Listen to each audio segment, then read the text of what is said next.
We have a president, Mr. President, that doesn't know he's alive. Your time is up.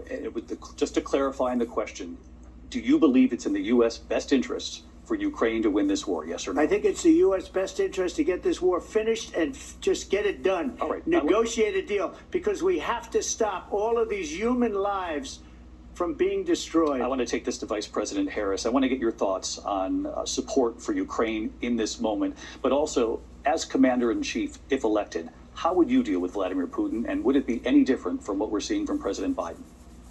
Well, first of all, it's important to remind the former president you're not running against Joe Biden, you're running against me.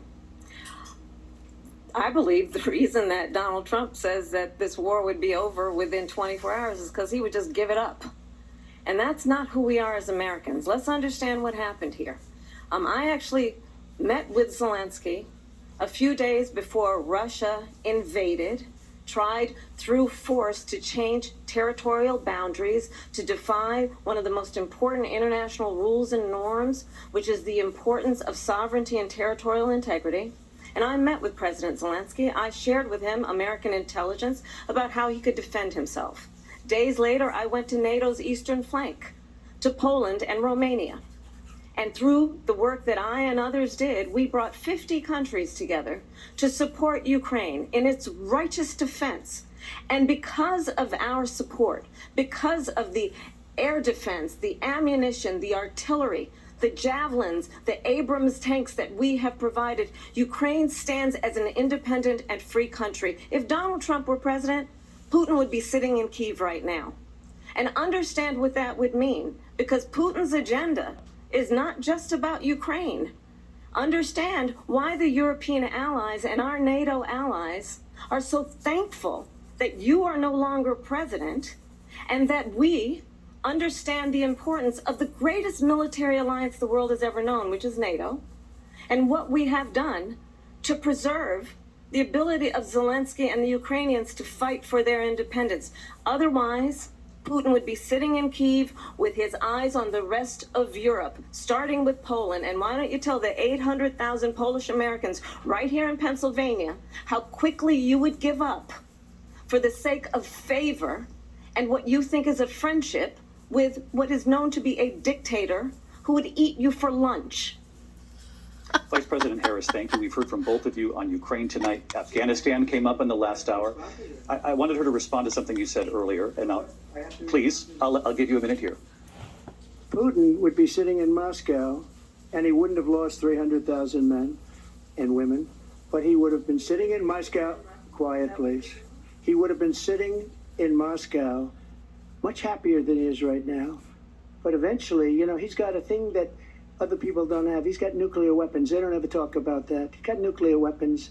Nobody ever thinks about that. And eventually, maybe he'll use them, and maybe he hasn't been that threatening, but he does have that. Something we don't even like to talk about. Nobody likes to talk about it. But just so you understand, they sent her to negotiate peace before this war started.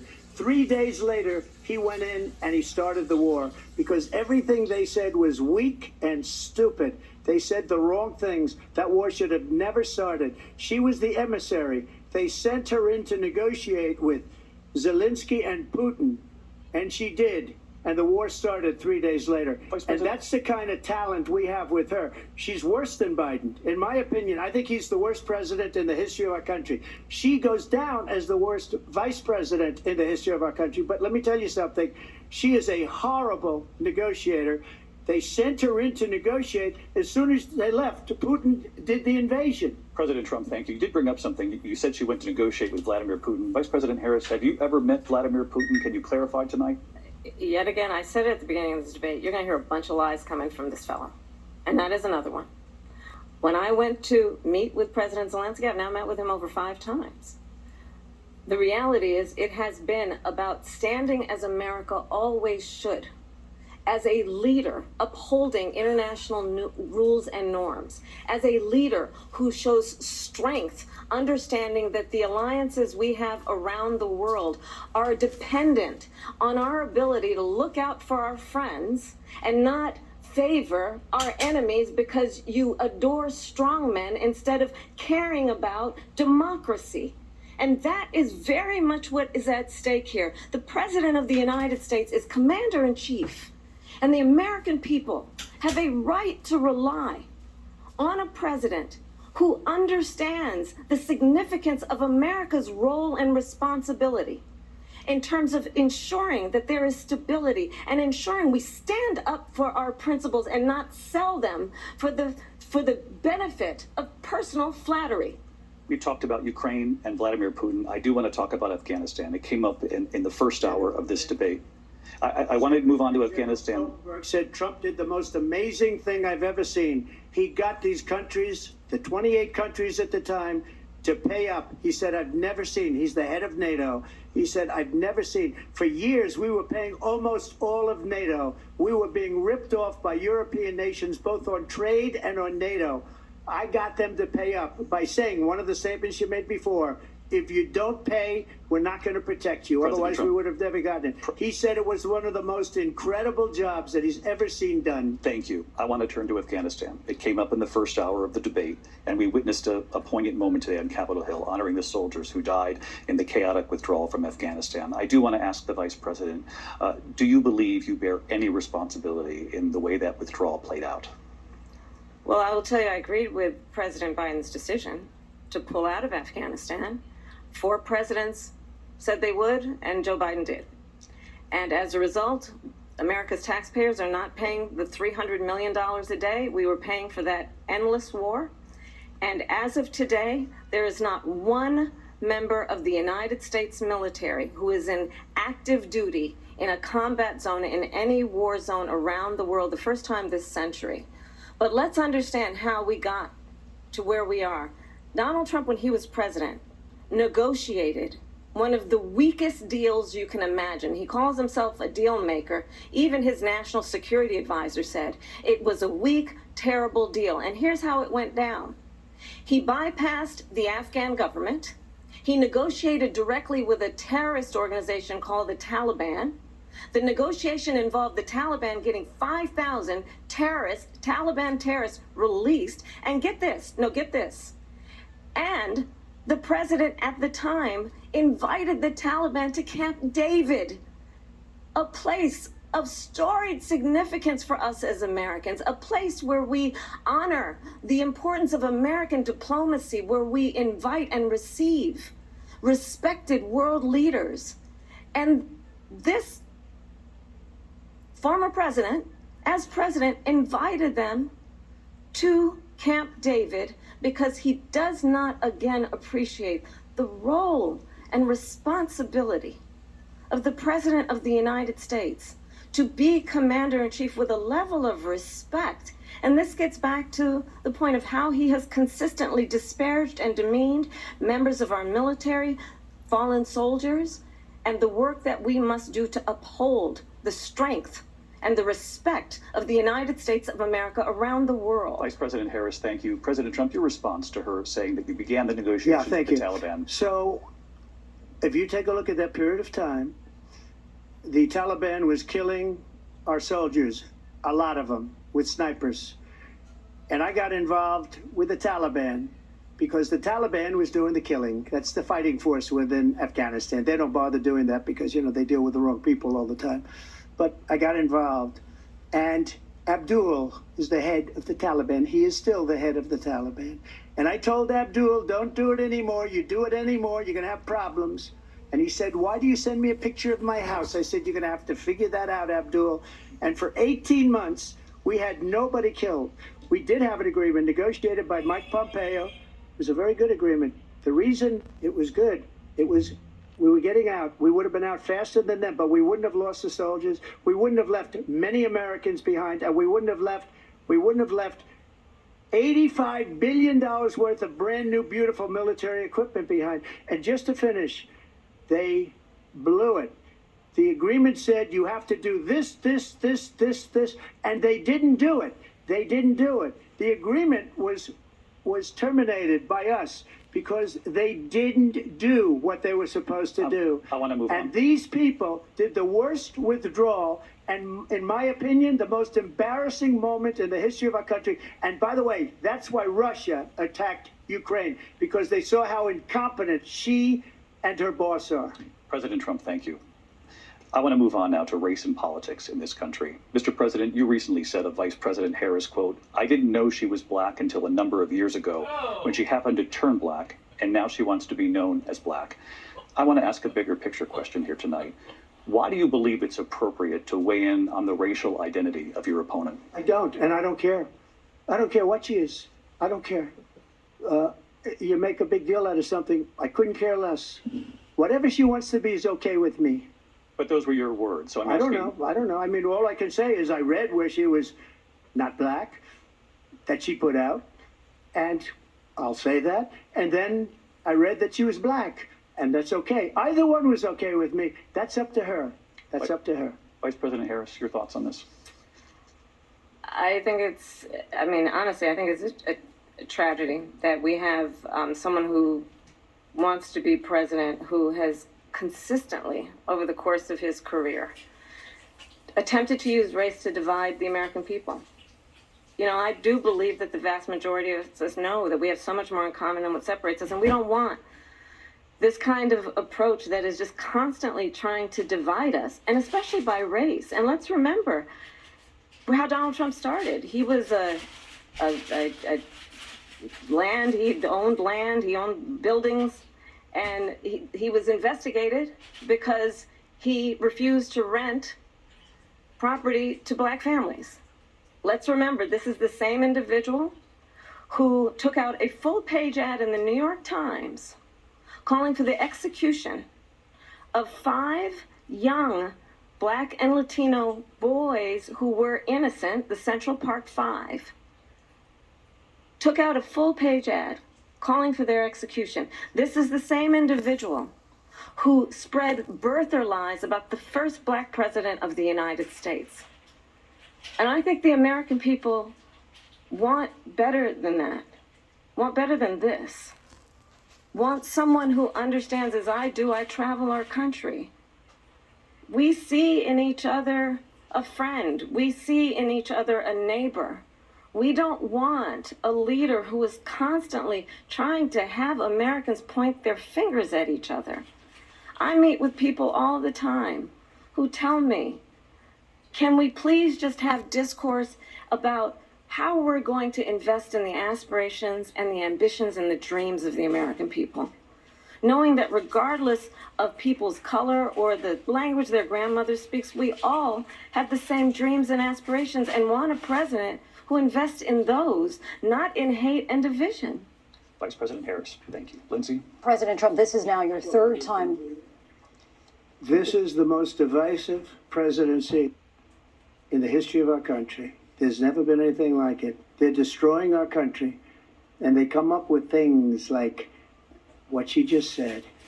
Going back many, many years, when a lot of people, including Mayor Bloomberg, agreed with me on the Central Park 5, they admitted, they said, they pled guilty.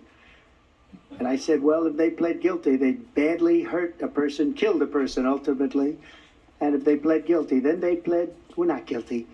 But this is a person that has to stretch back years, 40, 50 years ago, because there's nothing now. I built one of the greatest economies in the history of the world, and I'm going to build it again. It's going to be bigger, better, and stronger.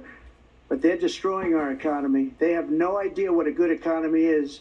Their oil policies, every single policy. And remember this, she is Biden. You know, she's trying to get away from Biden. I don't know the gentleman, she says. She is Biden. The worst inflation we've ever had, a horrible economy because inflation has made it so bad, and she can't get away with that. Thank you. Your time's up. I want to respond to that, though. I want to just respond briefly. Clearly, I am not Joe Biden, and I am certainly not Donald Trump. And what I do offer is a new generation of leadership for our country. One who believes in what is possible, one who brings a sense of optimism about what we can do instead of always disparaging the American people. I believe in what we can do to strengthen our small businesses, which is why I have a plan. Let's talk about our plans and let's compare the plans. I have a plan to give startup businesses $50,000 tax deduction, to pursue their ambitions, their innovation, their ideas, their hard work. I have a plan, $6,000 for young families for the first year of your child's life to help you in that most critical stage of your child's development. I have a plan that is about allowing people to be able to pursue what has been fleeting in terms of the American dream by offering a help with down payment of $25,000 down payment assistance for first-time home buyers. That's the kind of conversation, I believe, David, that people really want tonight, as opposed to a conversation that is constantly about belittling and name-calling. Let's turn the page Vice President and move Harris, forward. thank you. Let's turn to policy. President Let's turn Trump, back we to have policy. to move on. President Trump. Let's turn to policy, She has please. a plan to defund the police. She has a plan to confiscate everybody's gun. President Trump, she we has do a have to plan move on to not other allow issues. fracking in Pennsylvania or anywhere else. Okay. That's what her plan is until just recently. I just need Lindsay, to go ahead. respond President because Trump, no, the President former Trump. president has said No, I'm something sorry. twice that I need to No, respond to. I'm sorry. I just We're need to gonna move on, respond Vice one President time Harris. to what he has President said Trump, this is multiple now times. your Yes. third time running for president. You have long vowed to repeal and replace the Affordable Care Act, also known as Obamacare. You have failed to accomplish that. You now say you're going to keep Obamacare, quote, unless we can do something much better. Last month, you said, quote, we're working on it. So tonight, 9 years after you first started running, do you have a plan, and can you tell us what it is? Obamacare was lousy health care, always was. It's not very good today. And what I said, that if we come up with something, and we are working on things, we're going to do it and we're going to replace it. But remember this, I inherited Obamacare because Democrats wouldn't change it. They wouldn't vote for it. They were unanimous. They wouldn't vote to change it. If they would have done that, we would have had a much better plan than Obamacare. But the Democrats came up, they wouldn't vote for it. I had a choice to make when I was president. Do I save it and make it as good as it can be, never going to be great, or do I let it rot? And I felt I had an obligation, even though politically it would have been good to just let it rot and let it go away. I decided, and I told my people, the top people, and they're very good people. I have a lot of good people in that administration. We read about the bad ones. We had some real bad ones too, and so do they. They have really bad ones. The difference is they don't get rid of them. But let me just explain. I had a choice to make. Do I save it and make it as good as it can be, or do I let it rot? And I saved it. I did the right thing. But it's still never going to be great, and it's too expensive for people.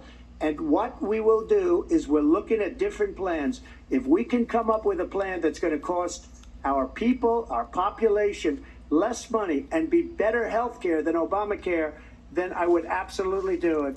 But until then, I'd run it as good as it can be run. So just a yes or no, you still do not have a plan?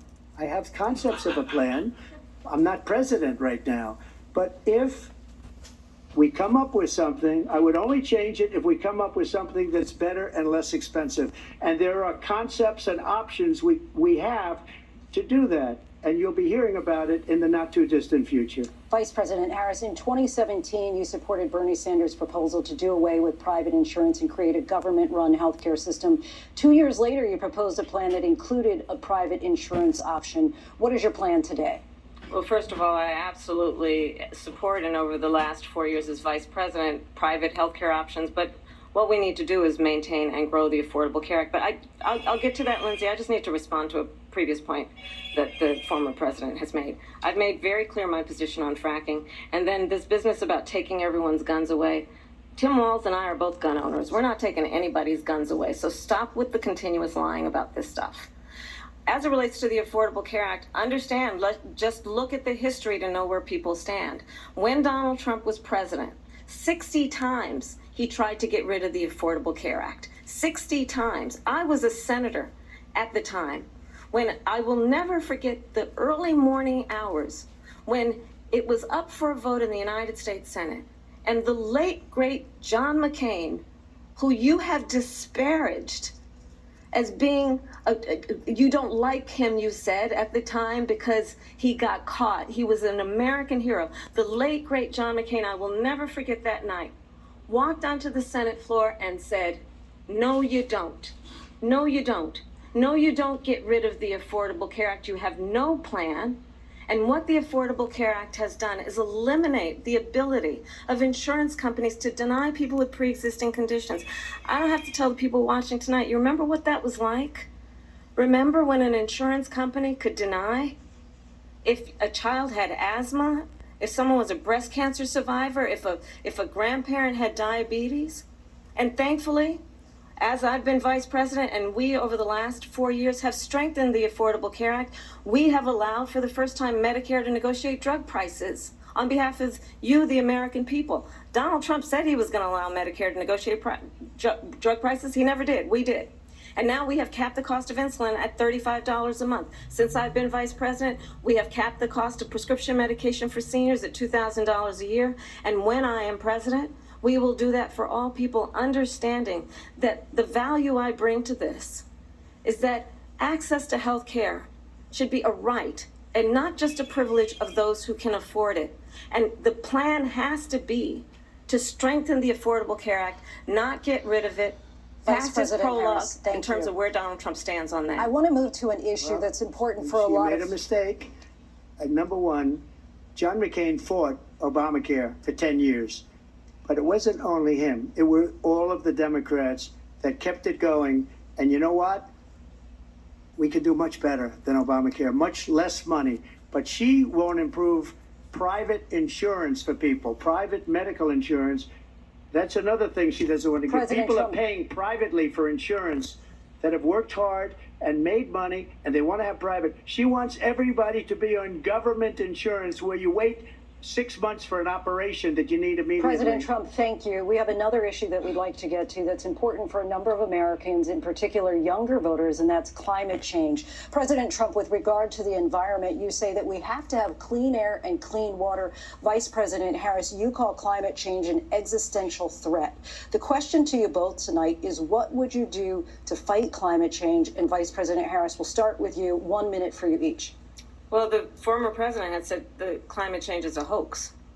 And what we know is that it is very real. You ask anyone who lives in a state who has experienced these extreme weather occurrences, who now is either being denied home insurance or is being jacked up. You ask anybody who has been the victim of what that means in terms of losing their home, having nowhere to go. We know that we can actually deal with this issue. The young people of America care deeply about this issue.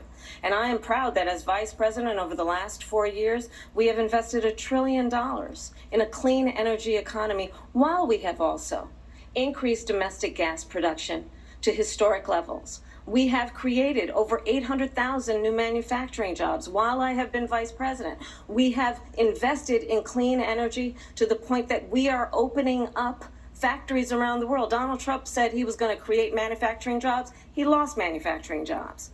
And I'm also proud to have the endorsement of the United Auto Workers and Sean Fain, who also know that part of building a clean energy economy includes investing in American-made products, American automobiles. It includes growing what we can do around American manufacturing and opening up auto plants, not closing them like happened under Donald Trump. Vice President Harris, thank you. It didn't happen under Donald Trump. Let me just tell you, they lost 10,000 manufacturing jobs this last month. It's going, they're all leaving. They're building big auto plants in Mexico, in many cases owned by China. They're building these massive plants, and they think they're going to sell their cars into the United States because of these people. What they have given to China is unbelievable. But we're not going to let that. We'll put tariffs on those cars so they can't come into our country, because they will kill the United Auto Workers and any auto worker, whether it's in Detroit or South Carolina or any other place. What they've done to business and manufacturing in this country is horrible. We have nothing because they refuse. You know, Biden doesn't go after people because supposedly China paid him millions of dollars. He's afraid to do it. Between him and his son, they get all this money from Ukraine. They get all this money from all of these different countries. And then you wonder, why is he so loyal to this one, that one, Ukraine, China? Why is he? Why did he get $3.5 million from the mayor of Moscow's wife? Why did she pay him $3.5 million? This is a crooked administration, and they're selling our country down the tubes. President Trump, thank you. Thank you. We'll be right back with closing statements from both of our candidates. An historic night, this ABC News presidential debate from Philadelphia. Back in a moment.